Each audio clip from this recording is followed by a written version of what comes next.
అందరికీ నమస్కారం. కువైట్లో ప్రస్తుతం బయోమెట్రిక్ విధానం జూన్ 1వ తేదీ లోపల పూర్తి చేయాలని చెప్పి మినిస్ట్రీ ఆఫ్ ఇంటీరియర్ ప్రకటించిన విషయం అందరికీ తెలిసిందే. అలాగే ఈ యొక్క బయోమెట్రిక్ విధానాన్ని పూర్తి చేయడానికి సాహెల్ యాప్ ద్వారా మనం అపాయింట్మెంట్ బుక్ చేసుకుని మనకు వచ్చిన తేదీ సమయంలో మనకి ఇచ్చిన అడ్రస్ ఏదైతే ఉందో ఆ అడ్రస్కి వెళ్ళి అక్కడైతే మనం బయోమెట్రిక్ కేంద్రానికి వెళ్ళి ఈ యొక్క బయోమెట్రిక్ వేలిముద్రలను పూర్తి చేయాల్సి ఉంటుంది.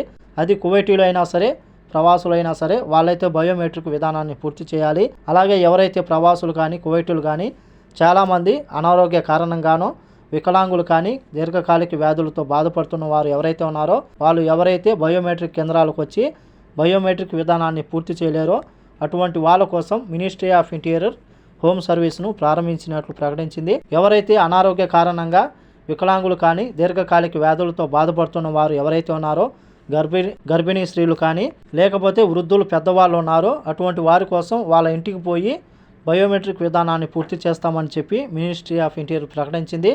చాలామంది అడుగుతూ ఉన్నారు జూన్ 1వ తేదీ లోపు తప్పకుండా బయోమెట్రిక్ పూర్తి చేయాలని చెప్పేసి. జూన్ 1వ తేదీ లోపల పూర్తి చేయాలని చెప్పి ఒక డెడ్లైన్ అయితే మినిస్ట్రీ ఆఫ్ ఇంటీరియర్ తెలిపింది. ఒకవేళ పూర్తి చేయని పక్షంలో మినిస్ట్రీ ఆఫ్ ఇంటీరియర్కు సంబంధించిన అన్ని లావాదేవీలను నిలిపివేస్తామని చెప్పి మినిస్ట్రీ ఆఫ్ ఇంటీరియర్ ప్రకటించింది. ప్రయాణ రాకపోకలకు ఎటువంటి ఇబ్బంది లేదు. కాకపోతే ఈరోజు కాకపోయినా సరే రేపు నెలలో అయినా బయోమెట్రిక్ విధానాన్ని పూర్తి చేయండి. అది పూర్తి చేయడం వల్ల ఎటువంటి ఇబ్బంది ఉండదు. ఒకవేళ పూర్తి చేయకపోయినా సరే మనం ఇండియాకు వెళ్ళొచ్చు రావచ్చు అని చెప్పేసి మినిస్ట్రీ ఆఫ్ ఇంటీరియర్ తెలిపింది. కాబట్టి ఈ వీడియో నచ్చితే లైక్ చేయండి, షేర్ చేయండి, సబ్స్క్రైబ్ చేసుకోండి. నెక్స్ట్ వీడియోలో మళ్ళీ కలుద్దాం. జై హింద్.